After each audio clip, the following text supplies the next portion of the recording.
Japan's longest-serving Prime Minister has confirmed he's resigning because of ill health. Shinzo Abe's most recent term began in 2012, but the 65-year-old suffers from an incurable condition known as ulcerative colitis, a severe type of irritable bowel syndrome.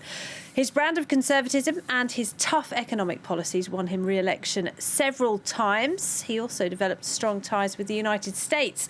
Today, though, he apologised for not being able to fulfil his duties. During 8 years, I controlled my chronic disease, ulcerative colitis, without any issues. I kept focusing on my job as Prime Minister. But in a checkup last month, my health condition worsened, and it was revealed that the ulcerative colitis re-emerged. I have to answer to the public, and I'm not ready to continue my mandate. I made a decision that I should not continue my job as Prime Minister. I have decided to step down. Well, for more on Shinzo Abe and his legacy, I'm joined in the studio by our International Affairs editor, Armen Georgian. And Armen, what else do we learn from Abe's speech today? Well, he was quite detailed about the history of this illness, the recent history, I should say. But of course, in Japan, it's well known that that this exact same illness caused him to cut his first premiership short. So he came to power in 2006 when he was Japan's youngest post-war prime minister, and that premiership ended only a year later in 2007 because of this bowel problem. He came back to power in 2012, and he's had, actually by Japanese standards, a pretty long run of 8 years.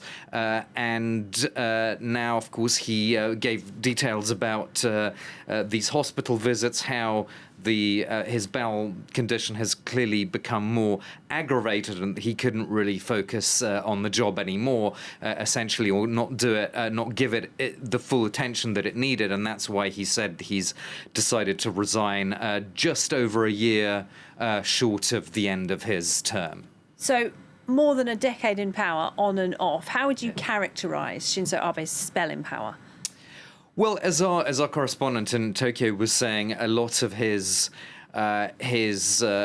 goals were not achieved, and even before the virus, which of course has upended things in many countries, his economic policy was in trouble already. This Abenomics, as it was called, of monetary easing, spending more money, reducing some bureaucratic obstacles to businesses and things like that. All this was not really, according to many analysts, yielding the results that he wanted even before the pandemic.